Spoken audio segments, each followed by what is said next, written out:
I was standing in my living room when my son walked through the front door at 7:38 p.m. I know the exact time because I'd been watching the clock since the detective told me he was on his way. My hands weren't shaking anymore. They had been earlier that afternoon when the forensic accountant showed me the documents, when I saw my own signature repeated across dozens of papers I'd never signed, when I learned that the son I'd raised, the boy I'd sacrificed everything for, had stolen nearly $2 million from me. But now my hands were steady. The two police officers were waiting in my kitchen. The forensic accountant's report sat on my dining room table, 473 pages of evidence. And Michael, my only child, had no idea that his entire world was about to collapse. He smiled when he saw me. Actually smiled. "Hey, Mom, you feeling okay? You look pale." I looked at the face of my son and I wondered when exactly I'd stopped knowing him at all. My name is Diane Foster. I'm 71 years old, and until 8 months ago, I thought I knew exactly who I was. A widow, a mother, a woman who'd worked hard her entire life and had something to show for it. I taught elementary school for 37 years in Scottsdale, Arizona. My husband Richard was a civil engineer. We weren't wealthy, but we were comfortable. We saved, we planned, we built a life. Richard died 4 years ago, sudden heart attack at 68.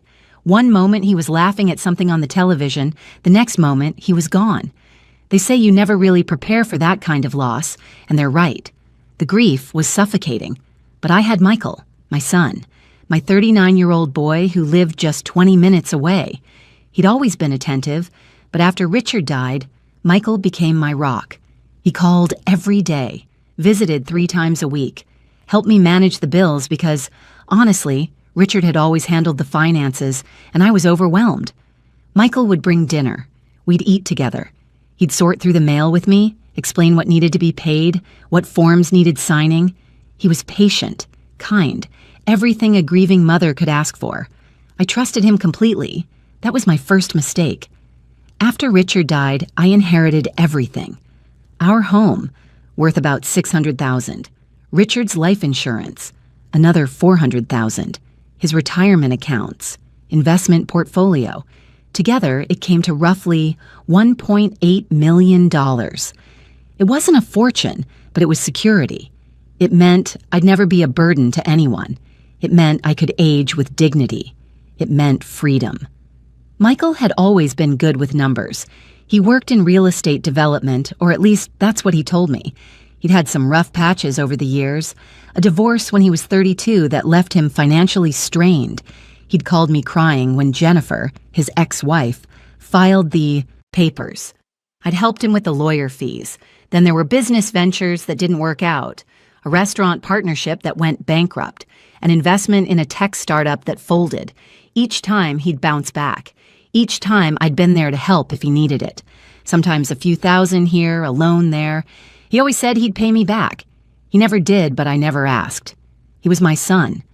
But he always landed on his feet eventually. After the divorce, after the business failures, he'd find a way forward. He was resilient, charming. He could talk to anyone, make them believe in him. I wanted to believe in him too. Our relationship had always been close, especially after his father died. When Michael was young, Richard worked long hours, engineering projects that took him away for weeks at a time. I was the one who raised Michael day to day. I was the one at the parent-teacher conferences, the baseball games, the school plays. We had a bond, Michael and I, or at least I thought we did. About 6 months after Richard's funeral, Michael sat me down at my kitchen table. He had that serious look, the one he'd get when he was trying to be grown up even as a child. I remember he was wearing a suit that day. He looked professional, successful. "Mom, we need to talk about protecting your assets," he said. He had spreadsheets, printed articles about estate planning. With estate taxes the way they are, you could lose 40% of everything when you die. But if we set up some trusts, transfer some property into different ownership structures, we can protect it. Make sure it's there for me and eventually my kids. He didn't have kids, but I thought maybe someday he would. And the idea of the government taking 40% of what Richard and I had worked for, that made me sick. What would I need to do? I asked. Just sign some documents. I'll handle everything else. I've been working with an estate attorney. It's all legitimate, all legal.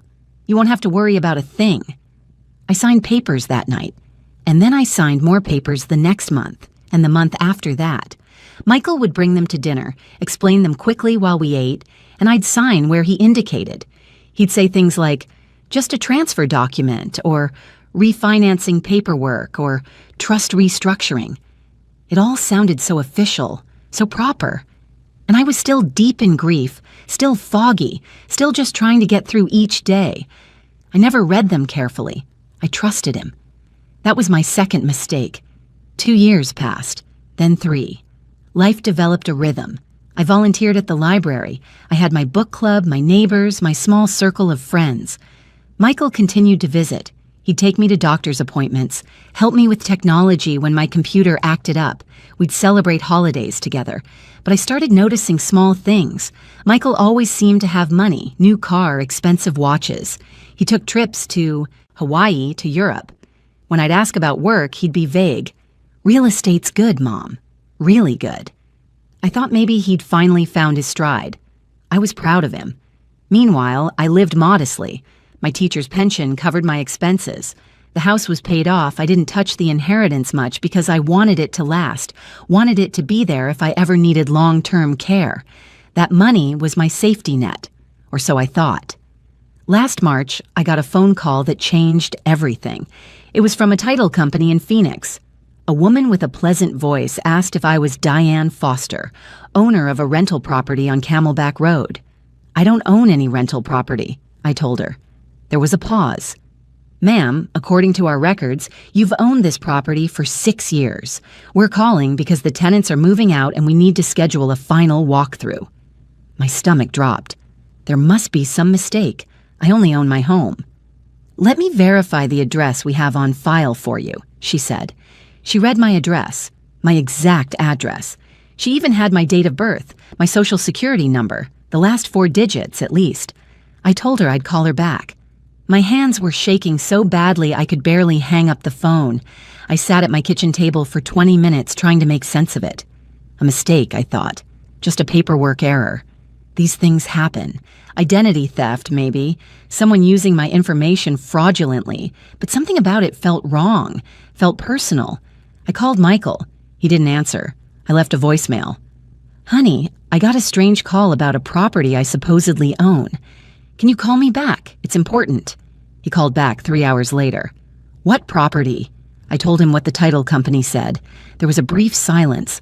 Not shock, not confusion. Just a pause, like he was thinking, calculating. Oh, that. Yeah, Mom, remember? We put that in your name for tax purposes. It's part of the estate planning we did. Nothing to worry about. But I don't remember buying a property. You didn't buy it. We transferred it into your name from one of the trusts. It's all legal, all part of the plan. The rental income is helping to pay down some of the estate obligations. We talked about this. Had we? I tried to remember. Those first years after Richard died were such a blur. But surely I'd remember buying real estate. Surely. Can you come over? I'd like you to explain this to me. Show me the documents. I'm out of town for work, Mom. I'll come by when I'm back next week, I promise. Everything's fine. This is all part of protecting your assets. You signed all the paperwork. Don't you remember? His tone was so patient, so reassuring, like he was talking to a child. He sounded so confident, so certain, that I started doubting myself. I don't know, I'm getting old, I guess. You're not old, Mom. You're just stressed. I'll come by next week and walk you through everything, okay? After we hung up, I sat at my table and felt a creeping sense of unease. Something about his tone. Something about the way he'd said, you signed all the paperwork. I went to my home office, to the filing cabinet where I kept important documents. I started pulling out papers, looking for anything about a property on Camelback Road. I found files and files of documents I'd signed, dozens of them. Quitclaim deeds, refinancing agreements, transfer documents. I tried to read them, but the legal language was dense and confusing. My signature was on every page, but I couldn't remember signing half of them. That night, I barely slept. I kept thinking about all those papers, All those times Michael had said, "Just sign here, Mom." The next morning, I did something I'd never done before. I went behind my son's back. I called Richard's old attorney, Frank Morrison. Frank had retired, but he referred me to a colleague, a woman named Jennifer Chen, who specialized in estate law. "I need someone to look at some documents," I told her. "I think there might be a problem." Jennifer met me at her office that afternoon. I brought everything, all the files from my cabinet. She spread them across her conference table and started reading. I watched her face. At first, she was neutral, professional. But as she worked through the papers, her expression changed. Her jaw tightened. Her eyes narrowed. After 2 hours, she looked up at me. "Mrs. Foster, who prepared these documents?" "My son. He said he was working with an estate attorney." "Did you ever meet this attorney?" I realized I hadn't. No, Michael handled everything. Jennifer picked up one of the quitclaim deeds. "This document transferred ownership of your home to your son. Do you remember doing that?"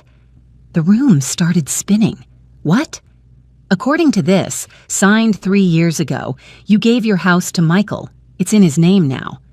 "But I live here. I pay the property tax." "The property tax bills are probably still coming in your name because of how the transfer was recorded. But legally, Michael owns this house." She picked up another document. "This one transferred a commercial property into your name, then immediately took out a mortgage against it in your name. This one refinanced your original home before the transfer, pulling out equity." My chest felt tight. "I don't understand." Jennifer's voice was gentle but firm. "Mrs. Foster, I think your son has been committing fraud, extensive fraud. These signatures..." She held up several papers. "Some of them don't look quite right, and the pattern of transactions is classic financial exploitation. He's been using your identity and your assets to acquire property, take out loans, and enrich himself." I couldn't breathe. "How much?" "I'd need a forensic accountant to tell you for certain, but based on what I'm seeing here, we could be talking about more than $1 million. The room was silent except for the sound of my heart pounding in my ears. My son, my child, the boy I'd raised, the man I'd trusted with everything. "What do I do?" I whispered. Jennifer leaned forward. "First, we get a forensic accountant. We need to know exactly what he's done. Then we need to decide whether to involve law enforcement. This isn't just civil fraud, Mrs. Foster. If he forged your signature, if he knowingly stole from you, this is criminal." Jennifer recommended a forensic accountant named David Park. He'd worked on financial elder abuse cases before. He knew what to look for. I hired him that week. The retainer was $15,000. I paid it from one of the few accounts Michael hadn't touched. David worked fast. He requested bank statements going back 8 years, property records, loan documents, credit reports. He interviewed me for hours, asking what I remembered signing, what Michael had told me, how the arrangement worked. The truth emerged like a horror movie playing out in spreadsheets and property records. Michael had begun shortly after Richard died. The first property was a duplex in Tempe. He'd forged my signature on the purchase documents, used my credit to get the loan, and kept the rental income for himself, $1,500 a month, for 6 years. Money that should have been mine. Over the next 2 years, he'd acquired 2 more properties the same way, all in my name. All with mortgages I didn't know existed. One was a condo in downtown Phoenix. Another was a small commercial building. The tenants paid rent to an LLC Michael controlled. I never saw a penny. Then he'd refinanced my house, pulling out $250,000 in equity. I never saw that money. It went into an account I didn't have access to. He used it as a down payment on another property, this one commercial, a small office building in Tempe. He put that in my name, too, took out a business loan against it for another $300,000. The properties themselves were worth about $1.2 million, but they carried mortgages totaling nearly $800,000, and I was responsible for every penny. Meanwhile, Michael had transferred the original deed of my house into his name. If I died tomorrow, he'd inherit my home free and clear, while my estate would be left holding hundreds of thousands in debt from properties I'd never wanted and didn't even know about. David's report was 473 pages. I sat in his office as he walked me through it. Page after page of evidence, forged signatures, and David showed me how they differed slightly from my real signature. Subtle variations Michael thought no one would notice. Fraudulent loan applications where Michael had listed my income as 3 times what it actually was. Falsified bank statements. Property transfers I never authorized. Mortgages taken out in my name while I slept. It was sophisticated, calculated, methodical. This wasn't a desperate mistake made in a moment of weakness. This was 8 years of deliberate, systematic theft. Every dinner we shared, he was planning the next move. Every time he told me he loved me, he was calculating what else he could take. The total? When you factored in the stolen equity from my home, the rental income he'd kept, the fraudulent loans, and the property values, Michael had stolen approximately $1.9 million from me. Everything. He'd taken everything. I sat in David's office when he showed me the final report. I thought I'd cry. I thought I'd scream. I thought I'd fall apart. But instead, I just felt cold, empty. Like someone had reached inside me and pulled out everything that made me human. Everything that made me trust. Everything that made me love. How could he do this? I asked. Not really to David, just to the universe, to God, to anyone who might have an answer. Financial exploitation of elderly parents is more common than people think, David said quietly. The perpetrator almost always justifies it to themselves. They tell themselves they deserve it, or that they'll pay it back someday, or that you won't need the money anyway. They tell themselves, you'll die soon, and it would have been theirs eventually. That last part hit me like a physical blow. He was waiting for me to die. Possibly. Or he thought he'd have time to fix it before you found out. Either way, he made a calculated decision that his wants were more important than your security. I stared at the papers spread across David's desk. My life reduced to evidence. My trust, quantified in dollar amounts and forged signatures. I gave him everything.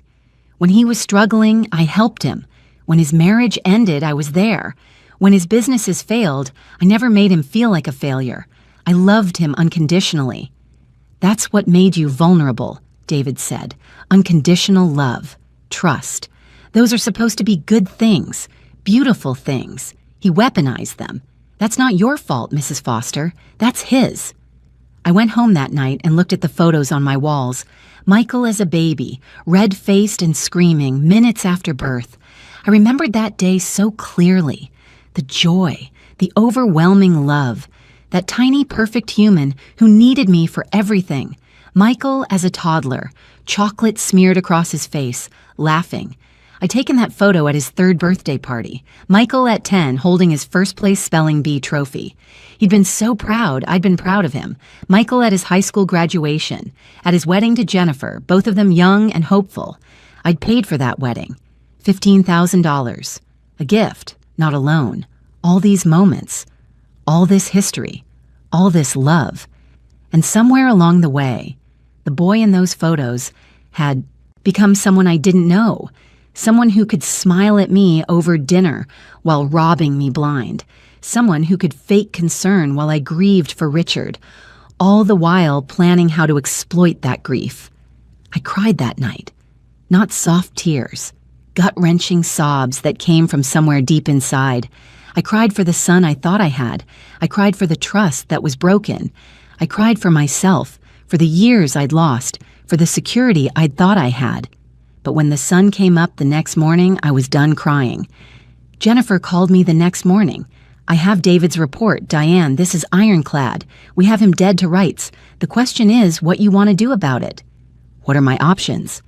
Civil suit. We can sue him for the money, try to force him to return the properties, undo the transfers.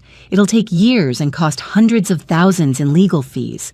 You might win, but collecting could be difficult if he's spent the money or hidden assets. Or we involve law enforcement. What he did is forgery, identity theft, and financial exploitation of a vulnerable adult. These are felonies, multiple felonies. If the district attorney prosecutes, he could face significant prison time. My son, in prison. I tried to imagine it.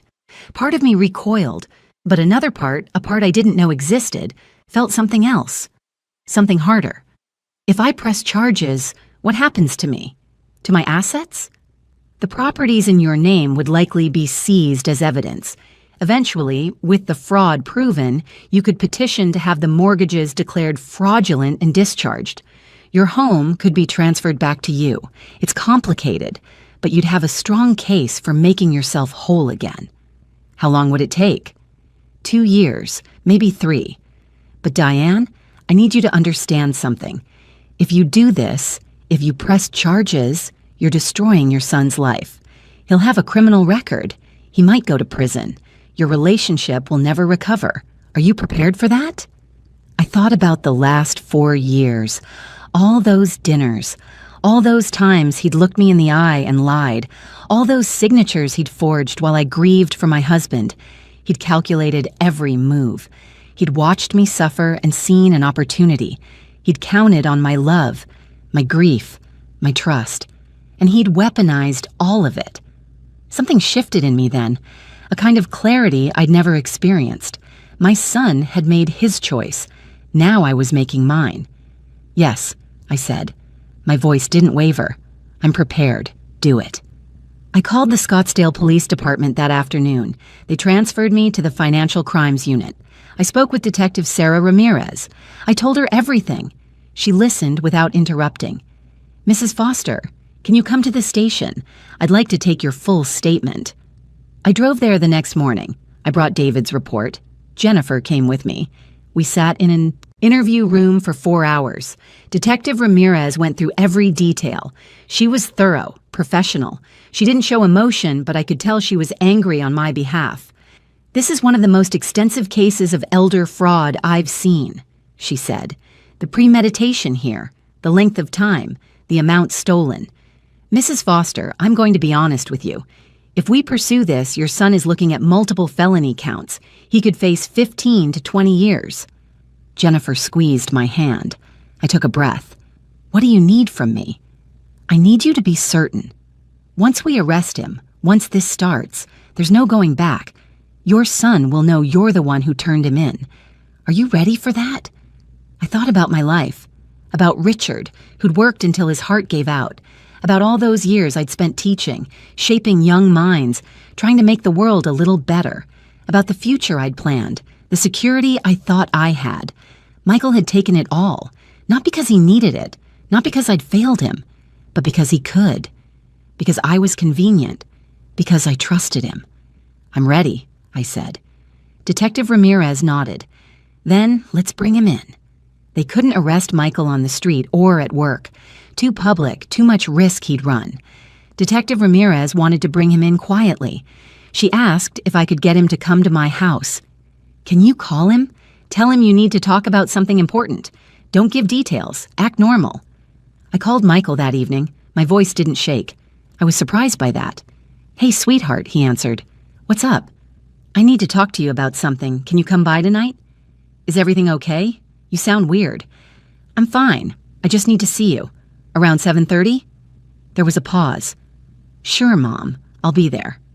Detective Ramirez and another officer, Detective Chen, arrived at my house at 6 p.m. They went over the plan. Michael would come in. I'd be in the living room. Once he was inside, I'd signal them. They'd come out and arrest him. Try to keep him calm, Detective Ramirez said. Don't confront him about the fraud. We don't want this to escalate. The 2 detectives went to my kitchen. We left the door open a crack so they could hear. I sat in my living room and waited. I looked at the clock.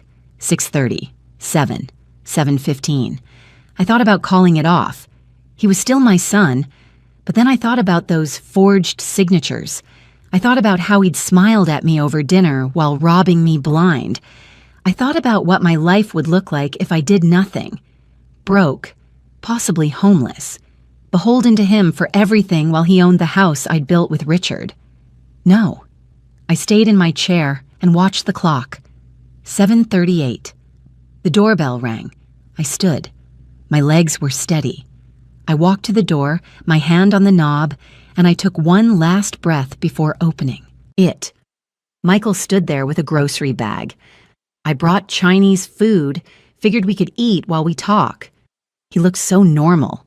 Jeans and a polo shirt, clean shaven, that easy smile, the same smile he'd given me 1,000 times.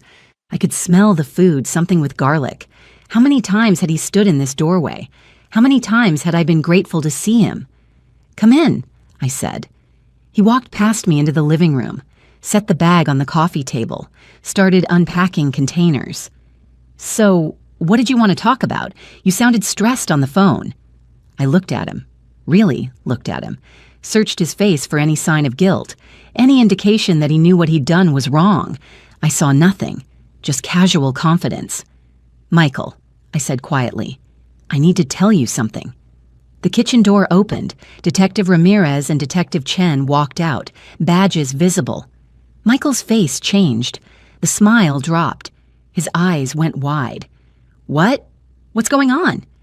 Detective Ramirez stepped forward. "Michael Foster, you're under arrest for forgery, identity theft, and financial exploitation of a vulnerable adult." She began reading him his rights, while Detective Chen moved behind him with handcuffs. Michael stared at me. "Mom? What is this?" I looked at my son. "I know everything, all the properties, all the forgeries, all of it." His expression shifted. Confusion became panic, became anger. "You're having me arrested? Are you serious? You stole from me for 8 years. You stole everything." "I didn't steal anything." His voice rose. "Those properties were investments.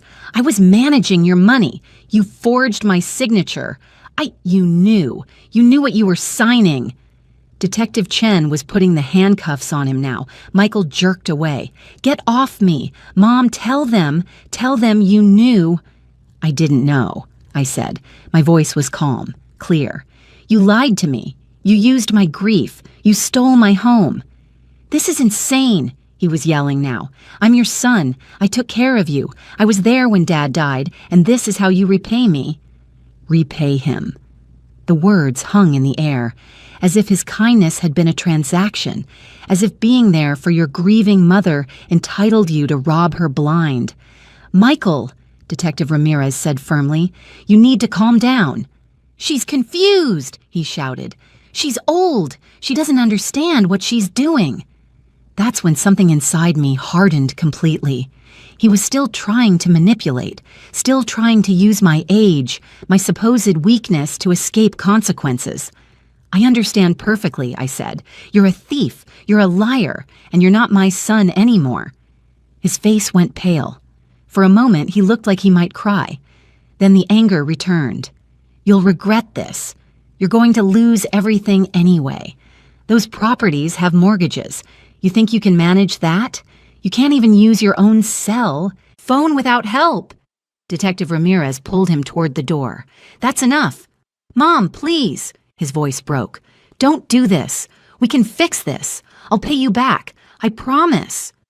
I turned away. I couldn't look at him anymore. I heard the front door open, heard him still pleading, then yelling, then nothing. The door closed. He was gone. I stood in my living room in the house that wasn't technically mine, and I didn't feel victorious. I didn't feel relieved. I just felt tired. So incredibly tired. Detective Ramirez came back in alone. "Are you all right?" "I don't know," I said honestly. She put a hand on my shoulder. "You did the right thing. What happens next won't be easy, but you did the right thing." The trial happened 6 months later. The intervening months were their own kind of hell. Michael was out on bail. He tried calling me, texting me. He showed up at my house once. I called the police and they escorted him away. My attorney got a restraining order. He hired an expensive defense team. I don't know where he got the money, but I suspected it was my money, somehow. Everything was my money, ultimately. Michael pleaded not guilty. His attorney argued that everything had been a misunderstanding, that I'd known about the property transfers, that this was simply an estate planning strategy gone wrong. They tried to paint me as confused, elderly, mentally compromised. They implied I had dementia, that I couldn't remember giving permission. They put character witnesses on the stand who testified that Michael was a devoted son, attentive, caring. They showed photos of us together at holidays, smiling.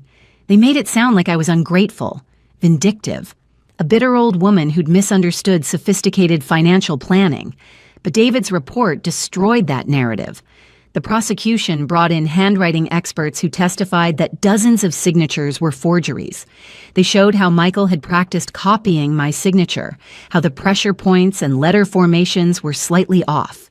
They presented bank records showing Michael had hidden accounts, offshore LLCs, properties I'd never heard of that he'd purchased with money he'd stolen from me.